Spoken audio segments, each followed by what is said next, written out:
As for the one who tried to assassinate me, he is a person from the family of Marquis Rufus. He was a level 14 knight and he is a student in the institution, and his reason is simply that they want to release their anger on me because of what Caesar did to the son of that Rufus guy. Caesar was terrified when heard this. What? I'm sorry, I put you in this position.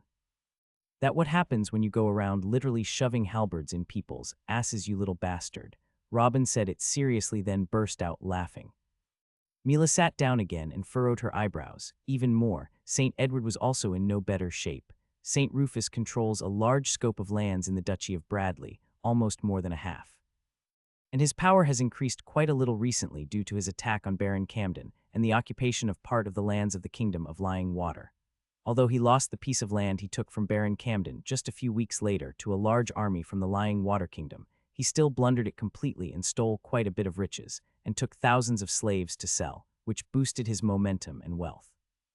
Although the Marquis is still considered a vassal of Duke Galen in name, in reality he is more like head-to-head with Galen, as it is impossible for Galen to really question or severely punish him. Robin chuckled when he saw their reaction. Haha, don't worry, I won't ask you to avenge me. I brought it up to tell you one thing. I'm not safe here. Mila finally understood where was Robin getting at, and hurriedly responded, Robin, don't make a decision because of a single incident like this. From today onwards, the Bradley family will appoint 3 saints, no, 4 saints, to protect you at all times. The Marquis might have some manpower, but he still can't openly defy the Bradleys. Robin nodded him. That really might work against the Marquis' attempts, but what about who is stronger than him? Who do you mean stronger? How many grudges you and that brat of yours have caused, and with how many people? Even Billy was shocked by Robin's words. Ha, I don't even know. St. Edward asked, can you explain more, noble Robin? Robin sighed and rubbed his forehead. I admit that I have made a mistake. I messed up, okay. I have let my emotions take over me this time. Or maybe because I didn't expect this dazzling success of the talismans, and I just didn't want my kid to get bullied and live with it. I want him to raise his head high whenever he goes, for he is my son and my general. How can I allow those bastards to break his spirit? Peon and Theo are the same. None is allowed to break them. So I thought we would beat them up a little and take a few slaves, and that would be a lesson to them. How do I think that a genius general would put my innovations to work so well? Caesar, Theo, and Peon, who was standing at the side, had different reaction to Robin's speech, but at one point, tears began to accumulate in the eyes of all 3. Very simply now all the kingdoms are looking for the source of the talismans. Even the Black Sun royal family is definitely searching with all their might as we speak now, and sooner or later the investigations will lead them here. May I ask you, as representatives of the Bradley family, what are you going to do then? You think so much, Robin, that even if they arrive because the Bradleys are the source of the talismans, they won't know about you. You're just a disciple in the military institution. Mila made her case. Kings and politicians are not stupid, Mila. Even if most of them are deceived, one will link my appearance to you with the appearance of talisman and my younger brother powerful laws techniques. And don't forget that the talismans come out of my house. I told you to keep it a secret, but almost all the upper echelons and knights of the Bradleys know about me. You don't have to worry about them. They are human beings, and humans betray and make mistakes, and that's okay. I'm not accusing you of anything. Ever since so many people knew about me, I knew something bad was going to happen sooner or later, and I was mentally prepared for this. But after all of this, the chance of information leaking became far greater. Robin shrugs. At this point, Billy enters. Robin, you explained that you came here for protection, so that the Burtons wouldn't take advantage of you. Now you know the Bradleys can't protect you, and you realize that it's impossible for anyone in the Burtons to take advantage of you now. There are literally people out there who worship you in the family. In fact, if you want, we can appoint you as the patriarch of the family tomorrow. So there is nothing that ties you here anymore. Please come back with me to the Burton family, your family, and settle in your homeland instead of this little house. Mila interjected with her eyes full of anger. Billy Burton, I respect you, for we fought side by side and protected each other's backs at Castle Site in a battle, but you're starting to piss me off now. Second, Robin is afraid that he is unprotected, and you are telling him to go somewhere more vulnerable. This is not what a sane person would say. Robin laughed. Haha, okay, you're both right. Actually, I'm also not completely deciding, but I'm just stating facts as it is and waiting for your advice. St. Edward, you seem to be a smart person. What do you think of all this? If you want my opinion, noble Robin, I say that your fears are based on an illusion and that it is impossible for anyone to know anything about you. At this moment, a voice came from outside. Mr. Robin Burton, His Highness Sage Albert Marley, invites you to visit him at the Imperial Palace as soon as possible. All those present in the room remained in their places without a word from the beginning of the announcement to its end. Some of them were surprised and some were frightened. As for Robin himself, he started laughing out loud and then looked back again at St. Edward. "You were saying?" St. Edward could not find anything to say. A feeling of intense embarrassment overwhelmed him after he failed to foresee the future as accurately as Robin had predicted it. Although anticipating the future and anticipating preventive measures is the general's first task, but that didn't stop him from admiring and respecting Robin even more. Robin then stood up and went to the door of his house. He found 5 people standing in front of him. With a quick look, it was clear that they were all saints, and the person standing in the middle between them was a level 27 saint. The saints exchanged looks about the strangeness of what had just happened, but in the end, their chief raised his shoulder and headed towards house 208 in silence, and rest followed. Robin returned to his chair with an eyebrow knotted. He did not speak, and those present said something either, waiting for his reaction. At last, Robin finally spoke. "Please, I need one of you to call Duke Gallon here. He has returned to his palace about a week ago and sent a greeting to me. I want to see him as fast as possible. I think there are matters to be cleared here. I'm the fastest here. I'll go get him at once." St. Edward stood up and quickly disappeared from the room. After a few seconds, Mila mustered up her courage and asked Robin, "What do you mean by things you have to clear? You won't leave us, right?" Robin looked at her in astonishment. "Didn't you hear that summon call just now? Of course I'm leaving. You know that's not what I mean." Robin chuckled. "Seconds ago I was open with you to see if I should leave or stay, but I think the heavens already have plans for me. I can't refuse Sage Albert's summon, so I'll have to leave, and I honestly can't find a reason to come back again. Do you have one for me? I am open for any recommendation." Billy sat there acting cool, but he was dancing inside. He just did not know where was Robin's next target, so he stayed silent and didn't push his luck. As for Mila, she couldn't find anything useful to say, so she fell silent again. What can she pursue him with? Protection. The royal family who is familiar with him now can definitely arrange for better protection for him, maybe a better environment and human connection. The Burtons, his blood family, can offer him more than her. So she kept her silence until a few minutes later, 2 shadows entered the room, St. Edward and Duke Gallon. I didn't know that His Majesty Robin could summon this Duke whenever he wanted. Gallon said sarcastically and went to sit right in front of Robin. "Haha, I apologize, Your Highness, but I couldn't visit you myself because I have company in the other house, and they wouldn't be happy if I tried to sneak out on my own. I guess St. Edward has told you about my visitors on your way here. TCH, don't remind me of this again. Those bastards think they can do whatever they want. I can't believe they went directly to you without consulting me." Duke Gallon spoke angrily. None of those present were stupid. Sage Alpert wasn't summoning Robin randomly to recognize young talents. He absolutely found out who he is. Well, keeping me a secret was your job. For me, I have no objections about dealing with the royal family. As for you, you messed up and I hope you understand what that means for you. Robin spoke with a smile. He was adding salt to injury and he meant it. Gallon's face turned more ugly and shouted, "Damn it." His voice was so loud that it stopped every activity in the institution for a few seconds, and scared the 5 saints next door witless, of course. He knows what this new situation meant. Robin has a new priority now. If he makes something new, he has to sell it to the royal family first. He would only get the scraps if there is any. Robin then continued, "Good that you know. Your failure has made me obligated to deal with more powers. I'm not saying this to make you feel bad. Just find however leaked my information and slaughter the bastard publicly for me. You think I don't want that?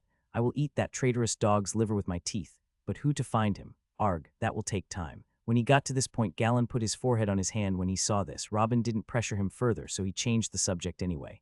"I got what you want." "What do you mean by what I want?" Finally, Gallon's hopes had been raised a bit. Robin gestured to Zara with his hand, and she was absent for a few seconds before returning carrying a medium-sized box and placing it in front of Robin. Then he opened the box and turned it so that everyone could see it. It was full of skins of a dark nature and bears a black drawing with the symbol 10S inside. "This is what Mrs. Mila promised in exchange for Caesar's protection. You will find here 50 darkness talismans that give 10 seconds of disappearance, twice that of the previously agreed upon a period. I think that this is enough to cover the debt for saving Caesar. What do you think?" Eyes of the 3 saints sparkled when they saw this scene. Gallon, because he knows that these things are very precious. Mila and Edward, because they have experienced the power of the 5 seconds darkness talisman and know very well its strength and its impact on any course of the war. These talismans tipped the balance to the Black Sun Kingdom's favor in the Knights' front when only 700 knights were facing an enemy of more than 1,000. Haha, good, very good. So our old account will be closed here. Duke Gallon finally found the heart to laugh and signaled to his daughter to take the box, but then he tilted his body in hope and asked with a big smile, "But what about our new account?" Robin knew what Duke Gallon was talking about, so he smiled and pulled a little booklet out of his cloak and passed it on to Gallon. Here you'll find the pattern that if you draw, you'll get the explosive element. There are a few clear spaces in it that you can easily identify. When you fill them in, you'll get what you want. And why didn't you draw it all? That wasn't our deal. Galen suddenly enters annoyed. No problem. If you want to detonate the booklet, then this will gladly complete the rest of the pattern for you. Robin extended his hand to retrieve the booklet. Galen was surprised and distanced the booklet away from Robin's hand. Why does a talisman only explode when passing energy and activating a seal then? Then let me finish, for God's sake. Look on those empty spots. A seal will be drawn between them and be set up in a way to be activated when needed. When activated, the seal will disappear and will complete those missing points in the process, which will result in a complete 6th-level explosion, which in turn will cause the explosion when it is combined with the energy of the user. Is it clear now? Yeah, Galen replied, not really understanding, but it sounded smart. Robin continued explaining, flip the pages of the booklet and you will find the seal I was talking about. There are explanations also about how to draw it and how to draw the main pattern, and you'll also find a third seal that makes the pattern and seal disappear without a trace inside the piece of the hide, so that it will not be easily copied by the enemy. Any questions? Galen did not reply. Instead, he eagerly browsed through the booklet. A cruel smile and an ambitious look began to appear on his face. These are the facial expressions of a man who feels that he is about to take over the world. When Robin saw this, he let out a low whistle and trotted his hand in front of Galen. Hey, how far your imaginations have taken you. Get back to the ground quickly before it's too late, let me warn you. What you're thinking won't happen. Galen felt that he had taken a strong slap. The frown returned to his face and asked sharply, what do you mean by your words? According to our agreement, this technique is mine now and I can make the quantities of talismans I want, right or not. Robin looked at Galen like he was looking at an idiot. Do you really think that as long as I can make about 3,000 talismans a month, you'll be able to do the same? Though you can get some boys, and they would make you tens of thousands of talismans monthly. When he heard that, Galen crushed the booklet in his hand and yelled, do you say I can't? Did you give me a false technique? Duke Galen, I don't need that kind of trickery. It just comes down to me being the creator of this technique and knowing everything about it like the back of my hand. There's another reason. I found out that drawing the pattern and the seals requires a certain amount of spiritual power. This energy will be drained even if you don't intend to use it. It will just run out, and you will pass out when you exhaust yourself. This I have not found a solution for so far. As we know nothing about the soul and its powers, we just know it is there. As for me, heaven has blessed me with a soul strength far above average at least. Until this moment, I have not found anyone with a soul stronger than mine, not even you, Duke Galen. These two elements enable me to draw a huge amount of talismans daily. Even Zara, who has a spiritual energy that is somewhat close to me and I personally teach and supervise her, can produce about 6-10 fire talismans per day. So what about someone with a weaker soul who will learn the steps from just a booklet? According to my estimation, if someone with a soul slightly stronger than average follows this guideline, then I estimate that he will produce 1 talisman a day. Or 2 at most. Robin spoke without a break. What do you mean by all this? Have you been feeding me illusions all this time? Anger was evident in the Duke's features. The booklet in his hand is about to tear from the tight grip of his grip at any moment. First of all, I advise you to loosen your grip on the booklet because I will not write another one. Second, I am just explaining facts to you so that you do not go back and discover them yourself and then blame me. I am here explaining everything to you face to face and with respect. Of course, you can make your own factory for talismans, Duke Galen. Did I tell you that it is impossible? I'm just telling you that you first have to choose workers whose initial soul strength is stronger than usual. Be patient with them until they get used to the process, and don't think they will get you instant results. Third, and most important, choose reliable individuals you can control so that my invitation is not leaked, because if it leaks like my identity, let's just say that it will a problem in our future dealings. Galen had no response to the last sentence. 5 saints are waiting to take Caesar to the royal family against his will. He knows he failed Robin bad with this one. It was clear that a very close follower, or even someone from his family, leaked news about him. The second tip is also normal. He knew he couldn't get instant results. But the first, only saints and high-leveled knights have souls strong enough to know the level of the spiritual strength of a person in front of them. This soul strength was not regarded very highly before, as even someone with great soul strength might not have a good future in cultivation. Until this moment, a stronger soul was considered to give its owner a clearer mind that might help with his cultivation. This is why if a member of a big family has a stronger soul, he would be considered better than the one with a normal soul. But at the same time, no family would go out trying to recruit someone with this specific quality. But Robin's words now put those with stronger souls in a completely different position. He opened a new specialty for them. In the Bradley family, there are only two people who have above average soul strength. But of course, according to Robin, this will not suffice to open a factory to feed an army. Getting saints and high-leveled knights to draw the talismans means that the duchy would be defenseless, so it's impossible. But also having saints and high-leveled knights walk around the streets exploring talents with powerful spirits was not practical, and even if they did find an extra one, they would have to confirm his eternal loyalty before handing him such a core technique. Now he understands Robin's words. He wasn't trying to scam him, but rather to try to bring him back to reality. This will never be easy. Heh, all right, with that you have fulfilled your promise. Galen finally gave in and announced, finally relaxing his fist on the booklet. Robin smiled and nodded. Good, now that all of our commitments to each other are over, there's nothing to bind us together. This sentence surprised Galen. What do you mean by no commitments? I don't like this. Actually, I was just talking to Aunt Mila and St. Edward about why I'm still here, and I really cannot find any more reason to stay so. At this point, Robin fell silent and shrugged his shoulders, the meaning clear, and there was no need to speak further. If that's what you have decided, then I won't try to persuade you to return. I just hope that the lack of obligations between us doesn't mean a lack of relations either. We can still do a lot for each other, don't you think? Galen said. Haha, of course, Duke Galen, when I need your help in the future I will come up with additional offers. But in return, if you want a good relationship with me, it won't be unconditional, it depends on what you can offer. Galen furrowed an eyebrow. What do you mean?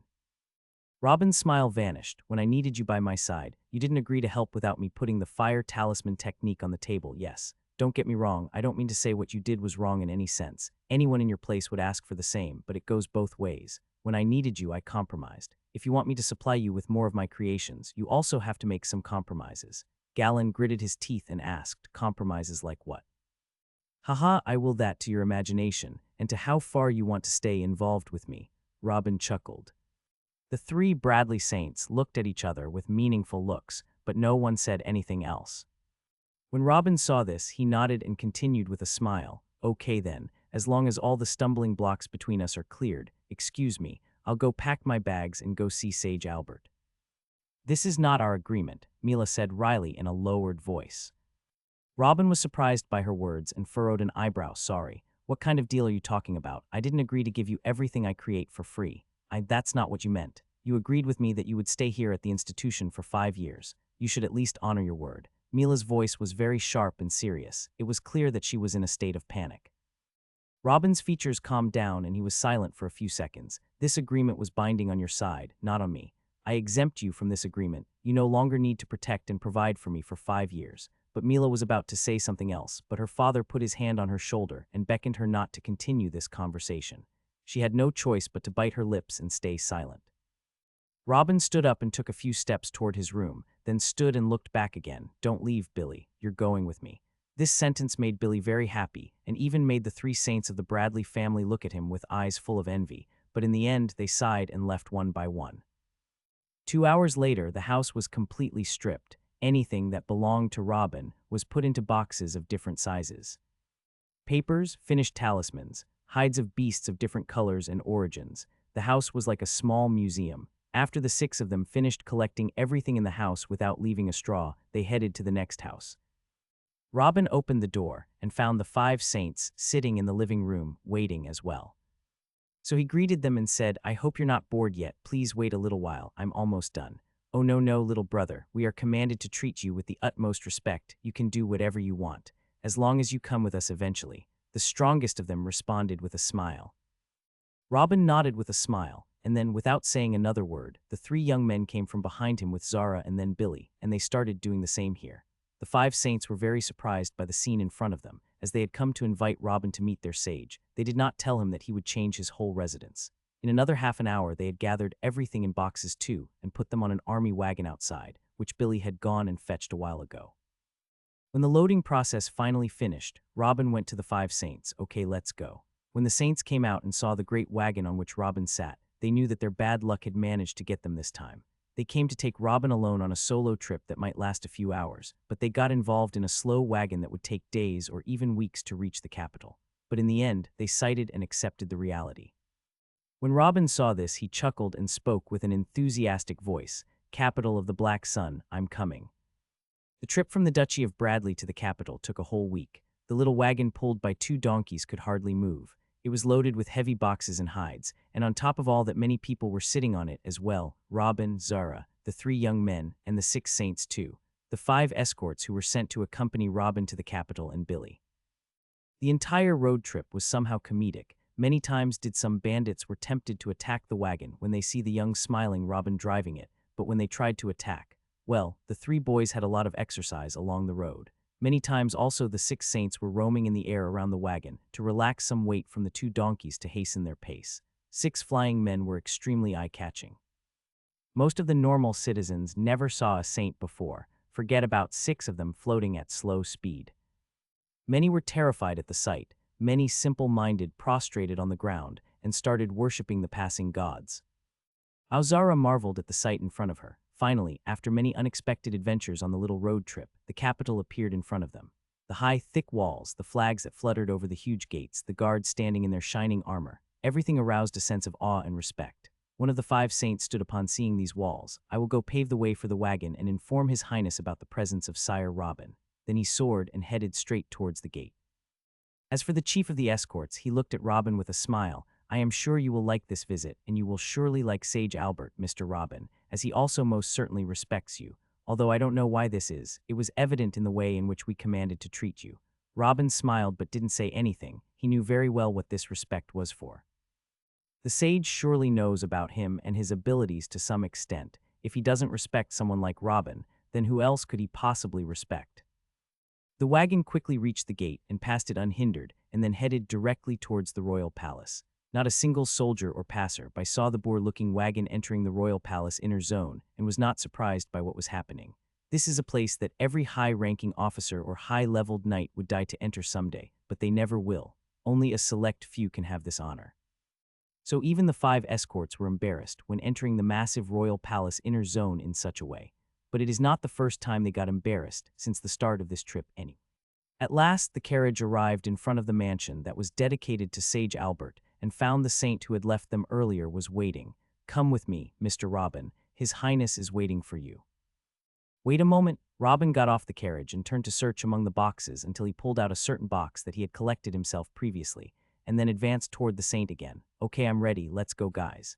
When Caesar and the rest took a few steps to follow behind Robin, one of the saints hurried and stood between them and spoke. No, this should be a private conversation, not a party. "Mr. Robin, please go ahead. I'll arrange a good residence for your companions." Robin nodded. You're right. Don't forget to take care of the donkeys too." Then he turned and continued behind the saint, carrying his little box. Equals equal equal equal equal equal equal equal equal equal equal equal equal equal equal equal.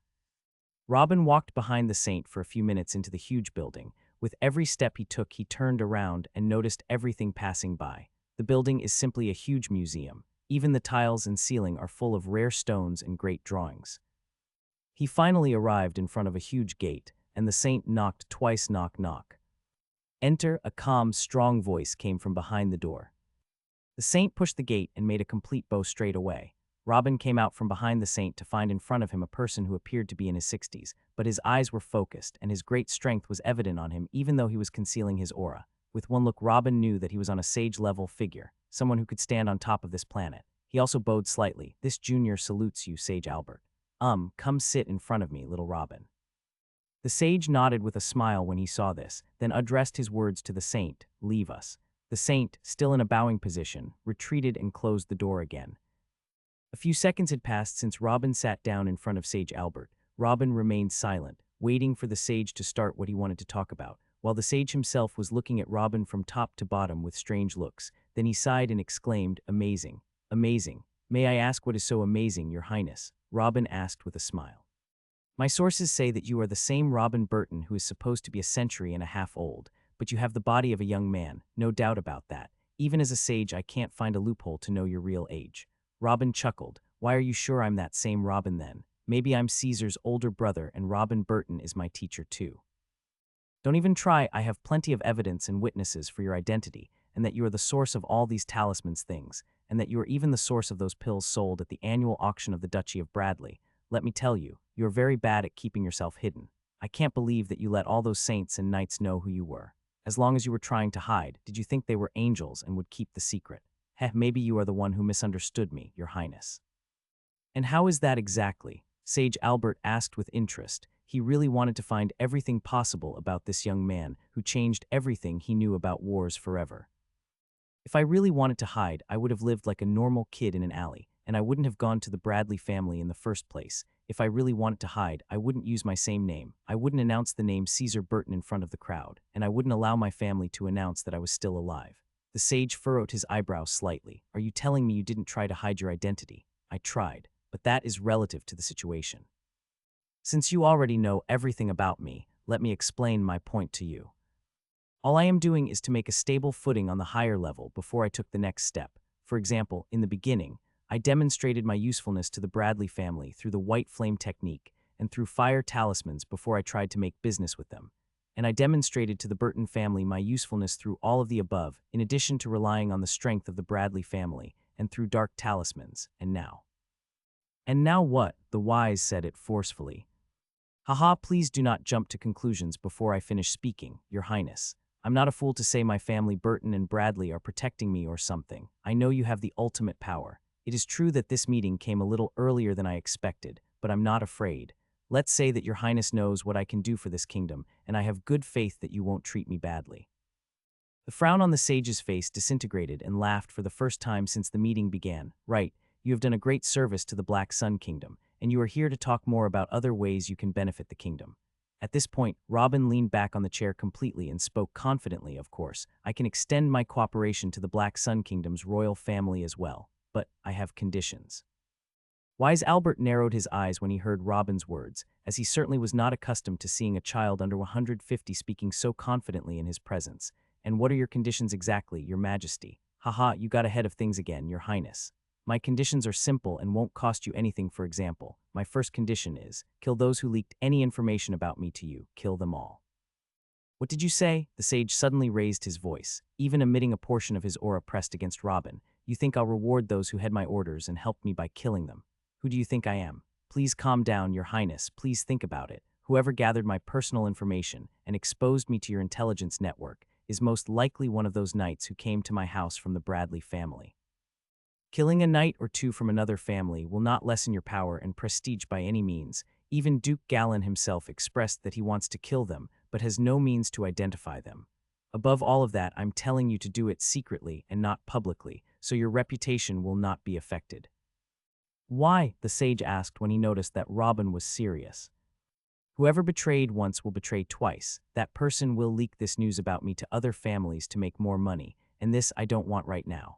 I'm not ready for global fame yet. It's enough for me to deal with Your Highness and the Bradley family, so please make sure to shut the mouths of those who revealed my secret. Whoever they are or how many they are, 1, 2, 100, kill them all. Not only that, use your intelligence network to block any information about me from the rest of the families and the rest of the kingdoms, as I'm pretty sure they are all trying to find out my identity just like Your Highness did. Please do not take it like I'm giving orders or something. This will be useful to you even more than it is useful to me. I would not be affected much if I had to deal with more business partners. At most, it will mess up my schedule or delay my personal plans a few years. But if you want fruitful cooperation between us, then we have to make it simple and direct. You do not want me to be exposed and pressured from all sides, right? I'm not telling you to block my secret forever. I know it is impossible to keep this promise. I just want you to just make it as hard as possible. Every second that passes while I'm hidden is a second in our favor. So please extend that peaceful period as long as possible for us. Robin spoke with a smile. Sage Albert remained silent for a few seconds. That boy wants me to dedicate the entire Royal Intelligence Network for his sake.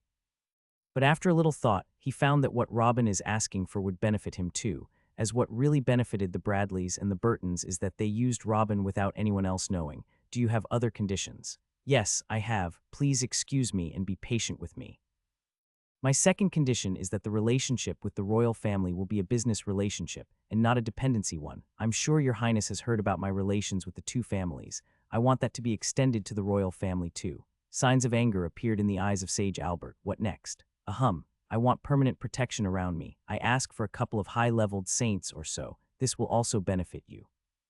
If one of the other kingdoms reaches my residence, they will surely try to assassinate me to stop me from helping my glorious Black Sun Kingdom from becoming stronger. But of course, I know that hiring such high-level figures is not easy, so this condition in particular will not be for free. For this very condition, I will give you special discounts compared to any other current or future business partner. What else? Asked the sage in a cold voice. Seeing Sage Albert behaving in this way, Robin hesitated a little before continuing.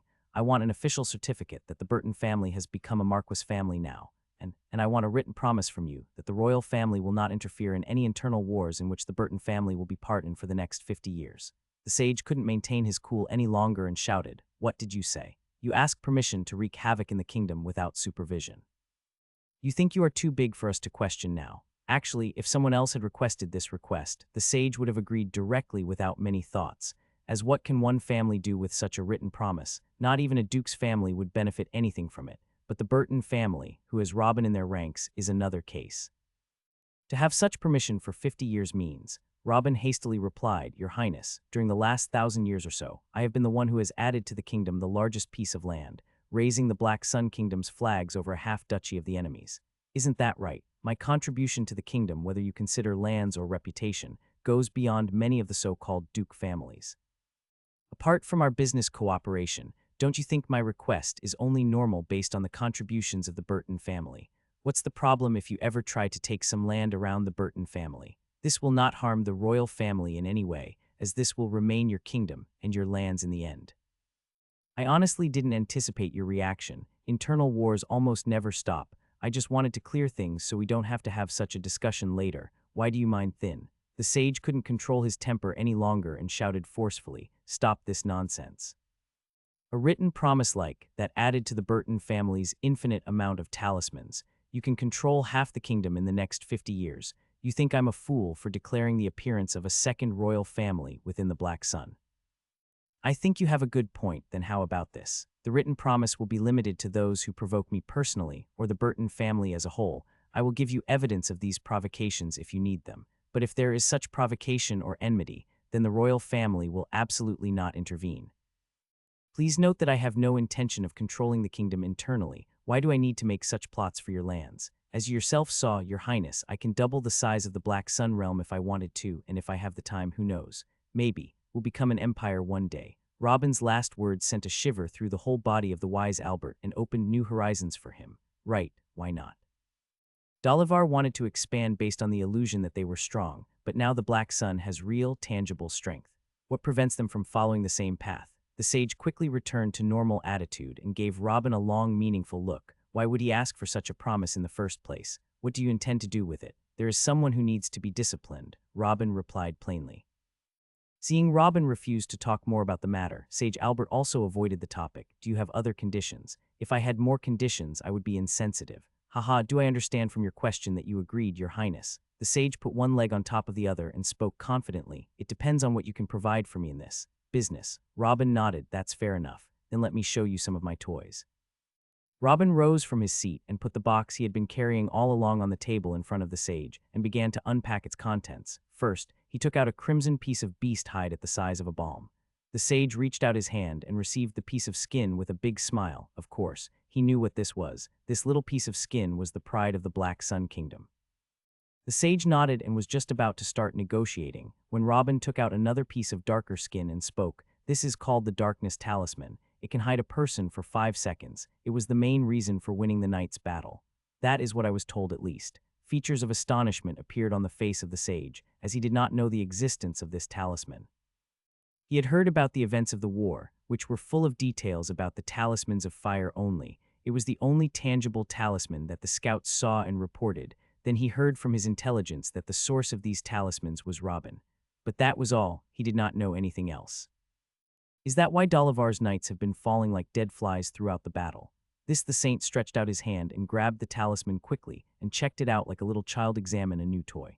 His great astonishment surprised Robin himself so that he looked at him in surprise and said, I got to say, I really am a failure when it comes to hiding, and it is clear that Your Highness is a failure yourself when it comes to gathering intelligence as well. Then the sage realized the extent of his reaction, so he returned to his first sitting way. Aha, the time was very short to collect all the evidence. As soon as we confirmed your identity, I called you immediately. Hey, do you have anything else? Finally, anticipation began to fill the eyes of the sage. Previously, he was about to start negotiating with Robin over the talismans of fire, and maybe he could pull out some spirit-revitalizing pills out of him too. Although he will not benefit anything from these pills, they will still help many royal family knights and saints to increase their level. Anyway, as I said, those darkness talismans can hide anyone for 5 seconds, but it will be less effective for those with high soul powers like the saints of high-leveled knights or even those who were born with strong souls like me. It caught the saints of Dalavar of guard twice because they weren't trying to use their soul power to search, but it won't much in the future. So I advise you to keep them for low-leveled knights or the middle-leveled ones at most. Robin then put his hand back into the box and took out a green-colored hide. This is a vitality talisman. It can give a person 10 days of natural healing instantly. It's an extra life for anyone who enters a battlefield. The sage received the green talisman from Robin's hand with great awe. If this talisman had previously existed, he could have saved many of his family members. But it wasn't too surprising as with the darkness talisman, as he had heard of something that was making saints and knights able to forget their severe wounds and continue fighting. But only now did he know that it was also a talisman with such wonderful properties. Only now everything that happened in the last battle made sense. Well, now you offered me your goods. How do you intend to supply it to me? I'm not done yet. Sage Albert was very surprised, as no evidence of the existence of another type of talisman appeared in the events of the battle. Robin put his hand back into the box and pulled out 2 rings made of metal. On top of the ring is a somewhat wide squared base with cool-looking symbols on it. It looks like a regular ring that can be bought from any accessory store. Robin raised them high while fixing his eyes on them and said, "This is my last and greatest invention to date." Robin's words struck the sage Albert like a thunderbolt, after all of what he had seen so far, and this was the greatest he had accomplished. "What is it?" The sage leaned forward a little and stared at all the details of the ring and the beautiful inscriptions on it, but he did not understand anything. "What does this ring do? What do these symbols refer to?" "Oh, you mean those engravings. It is nothing, don't mind it. It is just a regular ring I bought from a store near the institution earlier." The sage did not expect this answer. Then he asked without patience, "Then what is the use of the ring?" It's better not to use words here. No matter how much I talk about it, it won't be as good as actually experiencing what it does. Why don't we put them to test before we continue speaking? Please let some saint take one of the rings and go somewhere far from here." "Far? How far exactly?" The wise man was surprised by Robin's request. "As far as possible. As we do not have time, I'll start the test in 5 minutes. I guess 5 minutes is enough for an average saint to travel tens of kilometers. Forget about an average saint, I'll do it. Give me this ring." Sage Albert took one of the 2 rings and disappeared. Robin didn't expect what happened. He looked around and it was absolute silence. He was all alone in a room full of treasures and antiques. He didn't know whether the sage trusted him to such a degree, or that he knew that Robin would not dare touch anything. After 4 minutes and 50 seconds, some more than 200 km from Robin, Sage Albert finally stopped his crazed flying and stopped on top of a mountain outside the royal capital, prepared for this interesting experiment. All the way he was trying to guess what this ring might do. Would it explode remotely? Would it make him faster? The 3 talismans that Robin was able to make were so different in essence and applications that it was near impossible to predict what he would leave next. A second, too. It was one of the very few times in his life that he felt that time was not moving fast enough. Tug. The 5 minutes passed a few seconds ago and nothing happened. The sage began to feel silly. He jumped to try a thing from a 150-old kid without even thinking. "You better not be messing with me." Finally, the ring began to glow faintly and give a poking, itchy feeling on his finger. Automatically, he passed some energy into that area to see what was happening. At this moment, he heard a human voice in his ear. "Hello, test. Mr. Sage, do you hear me? If you can hear me, come back and please bring me something to eat with you. Some grilled blood peacock meat would be perfect. I haven't eaten anything decent in days and I have to negotiate with you. Do you know how tiring this is? Have some good manners for your guests. Please, The sage from shock took 2 steps back involuntarily and turned around to look in every direction, trying to identify the source of this voice. This was Robin's voice. But he quickly gave up trying to find him. No one knows how fast he moved better than him, that only an equal-leveled or a stronger sage could follow him without him noticing. But there is no way that another sage would be too free to bring Robin on his back and hide around to make a prank on him. The sage pounced from the ground so hard that the rock under his feet turned to dust and sped towards Robin at full speed. 4 minutes later. Zwoosh! A strong sound of wind came through the window and Sage Albert suddenly appeared in front of Robin, with red eyes and a tingly face like a ghost, and began to shout, "What magic is this? How did your voice reach my ears?" Robin also looked angry and got up and shouted, "Where the hell is my grilled blood peacock?" 00 Sage Albert's turned into a poker face. Partially surprised, partially trying to pressure Robin, he came in a scary momentum to make Robin submit everything he knows. Not in a million years, the sage anticipated such a reaction from Robin, but he knows that Robin responded in this way to lighten the atmosphere again and absorb the heat of the situation and regain the peaceful, controllable atmosphere again. Knowing that he lost this round, Albert dispersed his aura and sat down. His expression turned into a smile and a chuckle. Then he said, "I apologize for my behavior a little while ago. I controlled my feelings a little. You can start to explain in your own way. I wasn't joking. Get me something to eat. I'm starving here. Oh, servant, have a great feast in honor of our guests. Don't forget the grilled blood peacock. Make some grilled blood peacock. Ahem, can we continue our talk now?" Robin nodded with a smile and spoke. "Well, Your Highness, a while ago I heard about the suffering of transmitting information to long distances and the difficulty of communication in general. As you know, the information transfer department and scouting, in general, can destroy or save armies, so I thought of an innovation directed to this field. In general, I have researched several paths, and one of those paths is the wind heavenly path. One of the minor heavenly laws of this path is the minor heavenly law of sound. After researching it for some time, I discovered that sounds are actually just waves that travel through the wind and depend entirely on it. And that was it.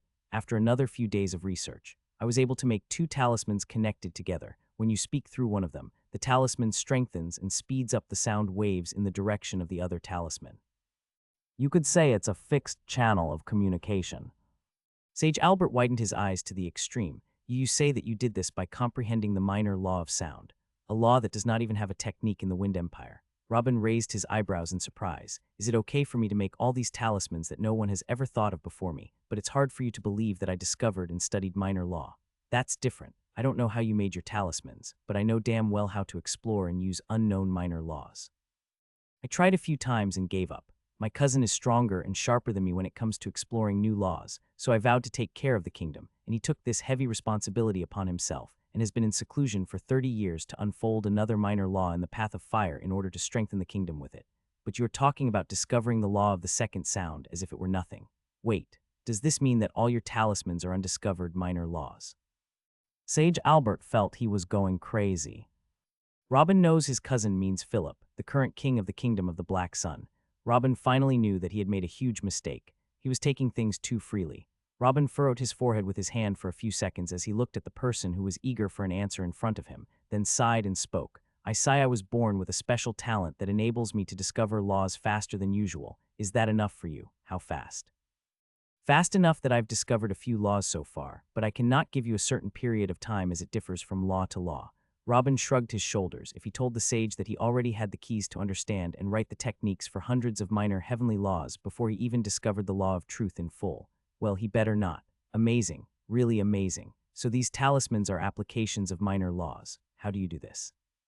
Why has no one before you has been able to use the laws in this way? The sage's interest in talismans and Robin rose a few degrees at once. "Yes, these are just applications to laws. For your second question, ask them, how should I know why they did not find out? I told you now that it is possible. Can you go and make a talisman using your minor law? No. Can we please go back to our topic now? I am starving." Robin was starting to get annoyed. "Oh, of course, you can go on." Sage Albert calmed him down, and a slight smile returned to his face. This young man is much more than what he has anticipated. Just a few minutes ago, he wanted to use him to make fire talismans, but now he appeared to be much more than that. Every hour he is alive is another hour of revolutionary discoveries in every field of life. He finally understood why the Bradleys were treating him with such respect and even went to war for him.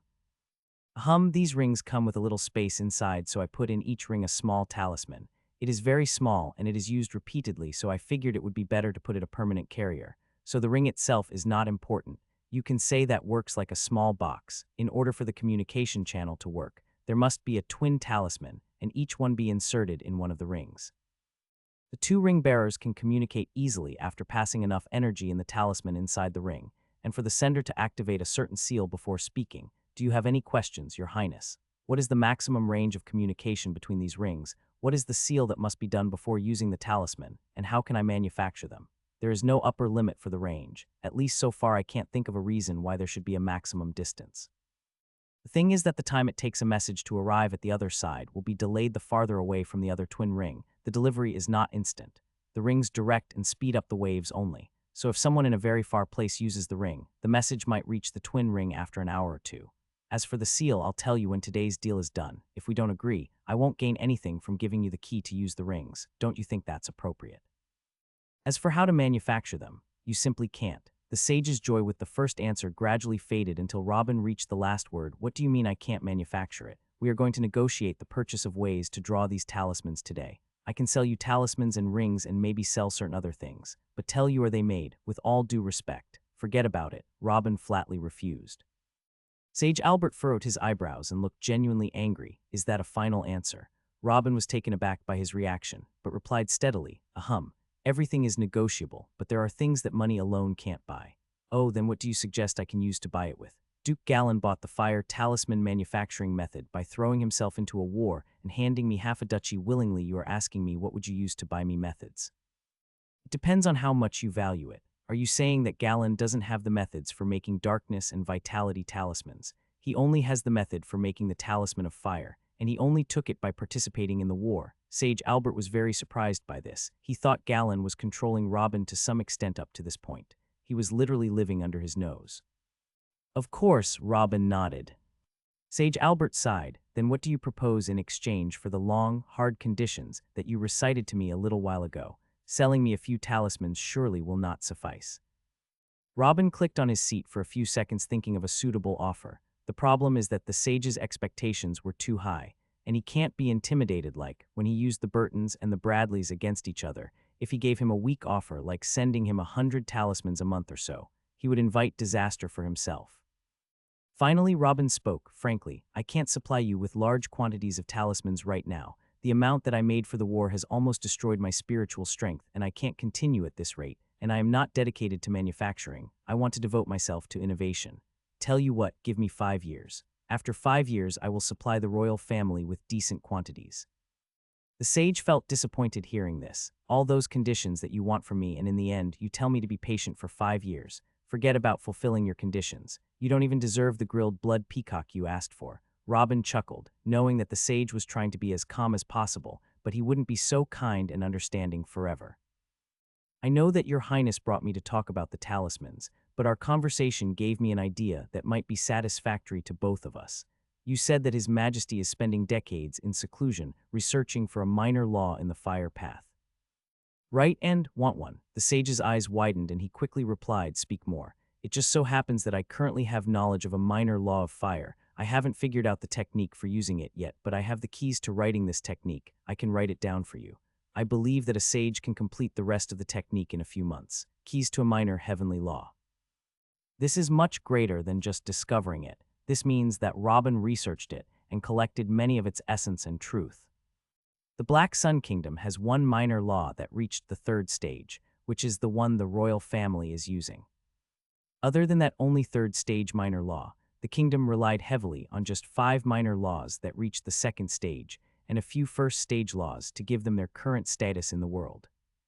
If they had an extra one, Sage Albert wanted to shout with all his soul that he agrees. But he quelled his eagerness and replied calmly, but that is not enough to meet all your conditions. Robin's heart fell to his feet. He didn't expect his offer to be rejected. Looks like I overestimated the offer. Then he spoke quickly. Then what do you think about this? During the 5 years I requested, every year I will provide you with keys to a minor law in the path of fire. Do we have a deal? FF5, Sage Albert couldn't play calm and control himself any longer. The mask that he tried to wear had fallen off after Robin's words. Your Highness, are you okay? Robin was surprised by his reaction. A while ago he was saying that the offer was not good enough and inappropriate. It is not possible that it is still inappropriate to the degree that it stunned him, right? Ahem, you said. You're going to give me 5 keys to 5 minor heavenly laws of the fire path. The sage man restrained himself a little and asked. That's right, but not right now. It just happens that I knew of one now. As for the rest, I need time to research. Every year I will give you the keys to one minor heavenly. Robin nodded. In fact, Robin could easily write him dozens of minor heavenly laws keys while he was sitting now, partly because he already had researched and gathered the keys to hundreds of minor heavenly laws from different paths since his time at the cave. The other reason is that he himself has mastered the 1st stage of the major law of fire. He has the original in his pocket, the source from which all the other minor heavenly fire laws branch out. So even if he didn't have those keys before, he could easily translate the major heavenly law of fire into a myriad of minor laws at any time. There are a few reasons why he asked for this pause between the delivery of every key, the most important of which is to make the sage Albert aware of his own importance and what he can do, given enough time and ease of mind. And that if he pressures him or tries to extract something from him by force now, he will not benefit from the huge possibilities in the future. What about the second stage of those laws? Can you make them too? Sage Albert did not expect much out of this question. Researching the second stage of a law is much more difficult than the first stage, but he saw an open treasure in front of him and decided to push his luck further and see his limits. The first stage of the heavenly law is what is used to make the pillars of the knighthood, so without the first stage of heavenly law, it is impossible to enter level 11. The second stage of heavenly laws is what makes saint a saint. It is impossible to enter level 21 without the second stage of the same heavenly law with which the 11th level pillars were made off. As for the third stage, there are only 13 minor heavenly law techniques of this caliber in the world. 8 of them are in the 8 kingdoms, to be more precise, with the royal families of the 8 kingdoms. The third stage of a heavenly law technique is the minimum requirement for someone to break through the sainthood shackles and become a sage. This is precisely why there is a huge rift that cannot be bridged between the common citizens and the noble families and the royal families. Obtaining a minor heavenly law technique is not easy, let alone obtaining a law at the second level, to say the least about the third level. The third stage of a heavenly minor law is what defines a royal family. Of course, these minor heavenly law techniques were not present when the first cultivator began his journey. It is something that is pursued every day and every minute. It is not written in stones. There are geniuses throughout history who were able to cross this gap by discovering the next level of law with their own comprehension and special abilities, but this is very difficult. And the method that this person uses to advance might not fit another, and therefore cannot be generalized to the rest of the family most of the time, but those who find their way and can write a decent technique with well-detailed, organized, and logical steps. Those are the chosen sons of the world, are the ancestors of all the noble families present today. The second stage. The second stage. So far Robin hasn't made the second level out of anything he's discovered. There was simply no need to do it since he didn't even use the first stage to make his pillars, nor did any one of those who are relying on him. After thinking for a few seconds, Robin said, "Why the hell not? The first stage of the 5 laws will be in exchange for protecting me and fulfilling my conditions. In addition to a payment of 500,000 gold coins, you will pay me annually for the 5 years. If you agree to this, I will give you the possibility to buy the second level of those heavenly fire law techniques later at a reasonable price. What do you think of this?" Agreed. Wise Albert quickly reached out and grabbed Robin's hand and shook it, sealing the deal before he spoke again. Paying 500,000 gold coins for a heavenly fire law technique key was nothing, and he did not doubt for a moment the credibility of Robin that he would do what he said. The whole world saw for themselves what this young man could do. After the handshake was done, the sage felt that something was missing, and after he came to his senses after being overzealous, he quickly asked, "Oh right, won't I be able to buy anything from you in 5 years? How about that ring? Only the rings? It's okay.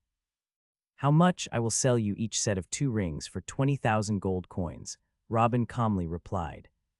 "What? That's too much." The happiness that appeared on his face a while ago disappeared, and the sage returned to the negotiation mode in a moment. "I will not accept a negotiation in this. You must know the value of this innovation, Your Highness. It is true that rings cannot be used forever, but they can be used many times before the talismans wear out inside the ring and need replacement, so you can think that you will buy every time you connect with 100 gold. No, I think it might actually be much cheaper per usage. If you give a ring to your son, you will know if he is in danger. You will always rest assured of the heart. If you use it in the war, the instant communication between the general and the scout squad can be the difference between life and death. With this innovation, you can turn defeat into victory or annihilate entire armies by following the enemy's movements with extreme accuracy.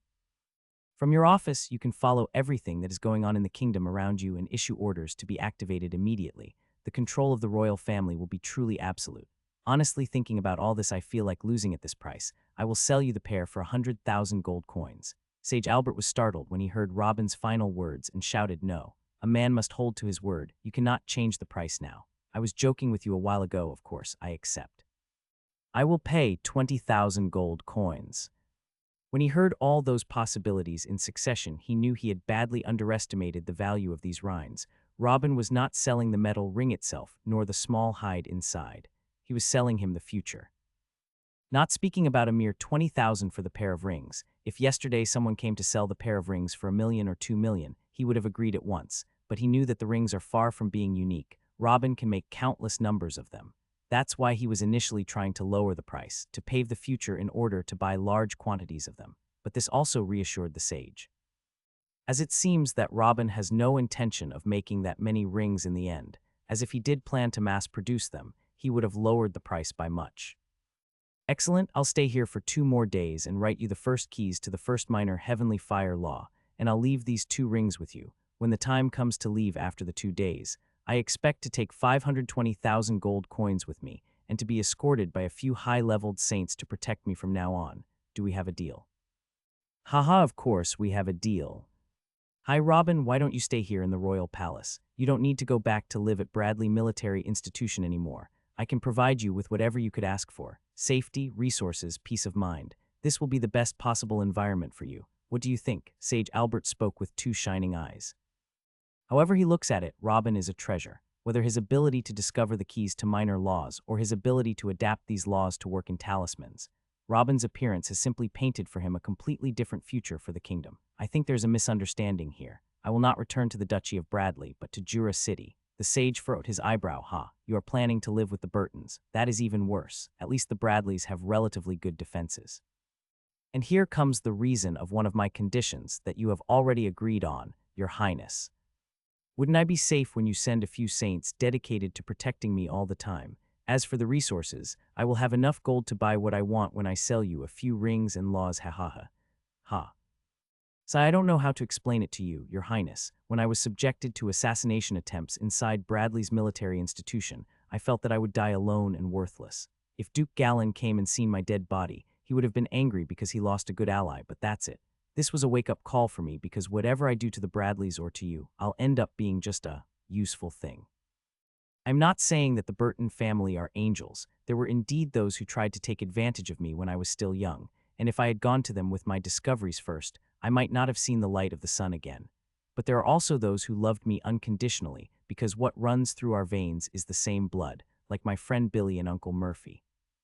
As long as I have your protection, I can be sure that I am safe from the bad ones between them, but at the same time, I want to live between the good ones there who view me not just like an asset, but as a family member. I wonder if you understand me. Sai, I don't know why I talk too much, excuse me. After a few seconds, the sage nodded. Sai, I understand, it's okay. As you wish, I will send behind you those who would make you sleep like a baby without any fear. Live happily and safely, my little friend. You have to be comfortable enough to give me good results, haha.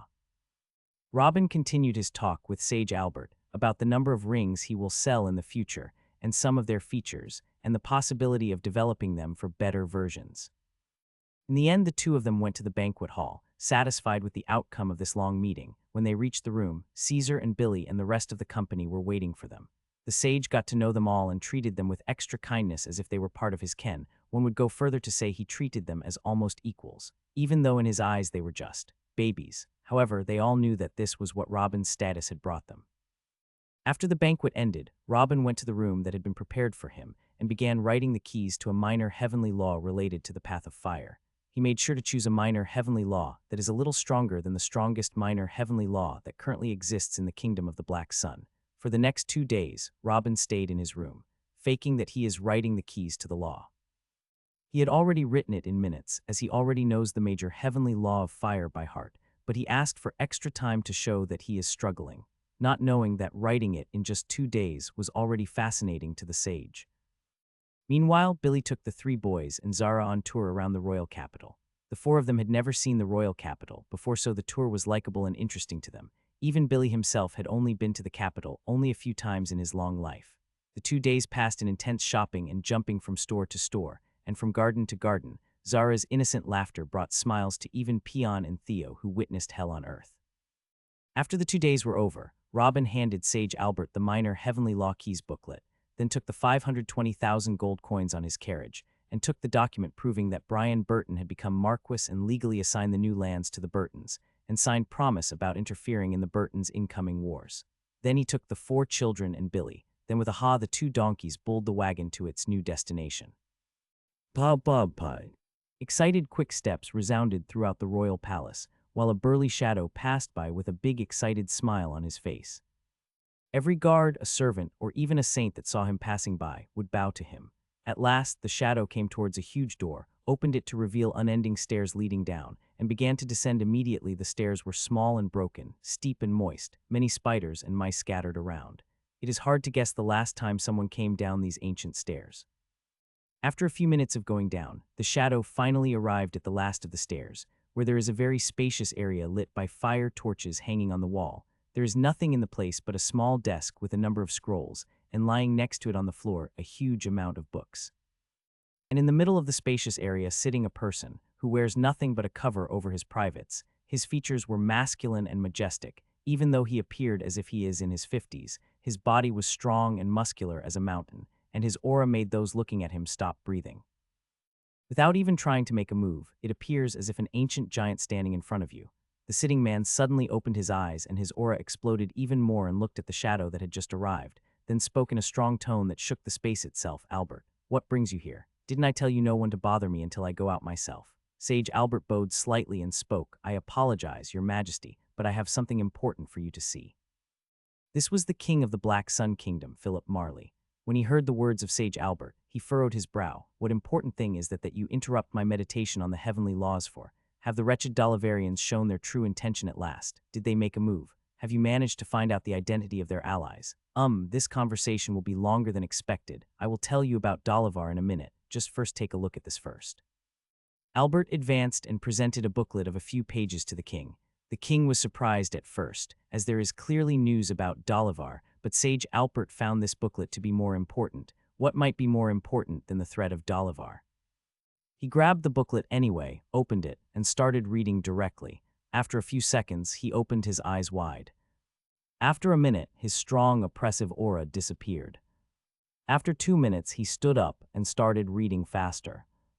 After 3 minutes, what? A shout was heard across the royal palace. "Robin, this is not the path to Bradley's Pearl City." Billy was surprised by the direction Robin chose after he took the reins of the wagon. "I know, we are not going there." To where then?" Billy asked an innocent question, but it was clear from his tone that he was very happy and his heartbeats were racing. If Robin is taking this direction on purpose and wasn't going back to Bradley's Pearl City, then he knew exactly where he is going. "Haha, you're not good at acting innocent, my friend. We're going home." "Why, yes." Billy was overjoyed. This was the best news he had heard in a long time. Robin finally acknowledged his family. Robin smiled and didn't say anything, silently driving his wagon, silently looking forward to the new chapter of his story. Hold, release. Swoosh, boom, boom, boom. "Oh yeah, Robins, you're welcome. Robin, I love you. You are my hero, please train me." A few minutes ago, about a week passed since the departure from the capital of the Black Sun, the carriage carrying Robin and his company is finally approaching the city of Jura. During the week, Robin worked hard in training and reached the 10th level, which amazed everyone about how clear his mind is so that he can break through to a higher level in a place and a condition like this all the way. Billy was trying to convince Robin to go ahead of him and prepare a legendary reception for him, but every time Robin directly refused, saying that he doesn't like this like of situations. But when they got a few kilometers before reaching the city, Billy left the wagon anyway and flew towards the city quickly without telling Robin. He quickly arrived at the Patriarch's office and told him that Robin was about to enter the city. The Patriarch went into a panic attack out of joy when he heard this. He was begging Robin not to leave the family when he was still just a brat that might have a good chance of being a middle-level saint. Then how should he value him after he became what he is now? The Patriarch then flew on top of the city ad, announced with a loud voice to everyone that the living legend Robin decided to return to the family, and brought with him Caesar and the rest of his students, and ordered everyone to come out to receive him. Actually, he didn't even have to ask them to come out to receive him. After all, since the appearance of Caesar, they heard a lot from the elders and the seniors of the family how great Robin is and how genius he was when he is young, and that he went on studies to strengthen the families and give them more strong offsprings like Caesar. Robin has already gained a certain degree of reverence in the later generations who were born after him. Immediately, thousands took to the streets. They even organized 2 rows of hundreds of meters outside the city, ready with flowers and flags. Burton archers climbed up the rooftops and started using the arrows attached to the talismans as fireworks. When Robin and the rest saw from afar what was happening in the city, Caesar and the rest asked to get off the wagon before arriving, because they do not like this atmosphere. One of them was raised among monsters, one had a gruesome past in the dark ruins, and the latter was brutally tortured. Each and every one of them has lost connection with humanity one way or another. None of them cares to be in the spotlight. But Robin replied to them, I also didn't want this, but it is not that bad either. Stay where you are and hold your heads high. Today everyone should see your faces to know who my children are so that they can give you the respect you deserve in the future. Pion Theo Zara, from today on call me father and call Caesar big brother, you're part of the family now. Understand? Caesar smiled and nodded when he heard this. He was already starting to treat them like brothers. After all, he went through life or death experiences with them more than once, and since he himself was just an adopted son of Robin, he did not feel any sense of superiority over them. But when Theo and Pion heard this, they both got down on the floor of the wagon, kneeling with their heads hitting the floor. Tears could be seen clearly in their eyes. They now know that Robin is a 150-year-old man, so it is only natural that they are children or even grandchildren to him. But his status as their master who bought them with coins, his status as the absolute genius who gave them unprecedented strength, and his status as one of the most important people alive on the planet, makes his words heavier. Much heavier. When they were put on the slave platform, neither of them dared to dream that his new master would do all this for him, and now he actually adopting them as his own children. The difference between a good slave and an adopted child is like the difference between day and night. Finally, Pion spoke with tears starting to wet the floor beneath him. Maz, father, I'll say what is in my heart, and I think this represents Theo too. I swear that I'll throw myself into the fire if you tell me to. Theo, kneeling beside him, nodded. Robin, who was still holding the reins of the wagon, didn't look back once. He just smiled a little and spoke. Of course you will. If you throw yourself in the fire, you'll protect yourself with Major Wind Law. Ha ha ha, all right, your feelings are accepted. Don't act like that big sissy over there. Get up and get ready to know your family soon. Hey, who's the eldest sissy? The smile was erased from Caesar's face and he asked starkly. The two laughed faintly and got up from their knees. Pion hugged his sister, who was crying for her joy in her new position with her brother. And everyone started preparing psychologically to enter Jura, the main stronghold of the Burtons. Currently, you are my idol. I have a strong soul. Train me, train me. Welcome back. The city streets are full. At first, everyone was shocked when they saw a few teenagers on the wagon. Robin was supposed to be a century and a half old. Even if he wasn't an old man, he is supposed to look older. But when the older generations started to arrive one by one, meeting Robin with a smile and greeting him, the youngsters also realized that this was indeed the legendary Robin and started cheering for him. If only the young ones know that those who knew Robin from before were in no less surprised than them. When Robin left, he was 14 years old at the 10th level, and now he looks almost the same age and also at the 10th level. It is clear that Robin has gone through some changes that can slow down the aging process somehow, or even reverse it. Some of those oldest and most powerful knights in the family have already known his situation when Billy saw Robin and reported back the first time. At that time, all those extra old knights wanted to press Robin to say how he did it. When Billy heard them talking that day, he actually started to think that Robin's choice was right. If he came straight here, it wouldn't have been all that easy on him. Billy aggressively shot them down, and the patriarch and the rest of the family's saints forbade even bringing up the issue in front of Robin, saying that, if he can say, then he will say himself without asking for it, and if he can't say, then they will wait patiently until he is. Destiny, a miracle, an invention, it doesn't matter. The important thing is that the prodigal son has finally returned. Just passing through the streets lasted for about an hour because of the crowd. If not for the protection of several knights, then the wagon might not have even moved an inch. Robin himself was busy smiling, nodding, and waving, while the trio was at the back without any emotion on their faces. The one who really enjoyed the situation the most was Zara, who was busy collecting the flowers that were thrown at them. About an hour after reaching the entrance to the city, Robin arrived at the Burton family's command complex, the place where the administration buildings such as the Patriarch's office, the buildings for organizing and planning the armies, the meeting building, and many more. It also contains a few buildings dedicated to high-ranking visitors and messengers, as well as a few empty lands that are currently used to train young geniuses. This enclosed area of buildings is the heart and mind of the Burton family, and it is what was chosen as Robin's and companions' new home. After the carriage reached the administrative area, Robin entered, and the huge doors were closed behind them to prevent any entry from the enthusiastic crowd behind them. Then the carriage was led towards one of the buildings that were dedicated for the most important guests, where Patriarch Brian was waiting with a smile. There's no need for formalities, Patriarch. I have no grudge against the family to begin with. I was just being extra careful. Maybe I was delusional and overthinking things. The important thing is that I'm here now, and as I promised you before I left that day, it's time to make up for my absence from the family. Inside the most important guests' building reception hall. After a few formalities in front of the building, Robin and his company entered, followed by the patriarch and a few old men. Almost none of the elders or high officials in the family remained in Jura City, as all the saints went to war except the patriarch. One of them was killed, and the remaining three remained in the lands of the new family, the former Duchy of Tinley. Thus currently, there is only the patriarch and Billy who returned with Robin. The same thing with the knights. Most of them are in the new lands, and only a handful of them are left to work on stabilizing the old family's lands. Mostly are elders who can't join the army, and most of them are in the same room with Robin now. Everyone here is high in both age and status. They all saw Robin at least once when he was still young. After seeing him again in the same appearance, age, and level of training, they just couldn't hold themselves, and some of them tried to ask him about what happened to him since he left. He gave them brief and general answers about his time in the cave, and that he gained special wisdom in his time there. But he refused to disclose any personal details such as the law he chose for himself and how he kept his body in cultivation, etc. And no one tried to pressure them either. The patriarch even took the initiative to end the discussion and change the topic lest he gets angry and leaves them again. After a while of casual chatting, the patriarch asked, "Robin, what do you intend to do now?" Every one of the elders went silent and waited patiently for Robin's reply. This was the reason why all the elders were gathered here. They know very well that it is the source of the talismans and the source of the glory and pride they live in now. Whatever he says now will determine the future of the family in the coming period. Honestly, even I haven't made up my mind yet about the next big step. If you were waiting for me to make large quantities of talismans and continue our conquests alongside the Bradley family, I'm afraid I am going to disappoint you. Robin shook his head.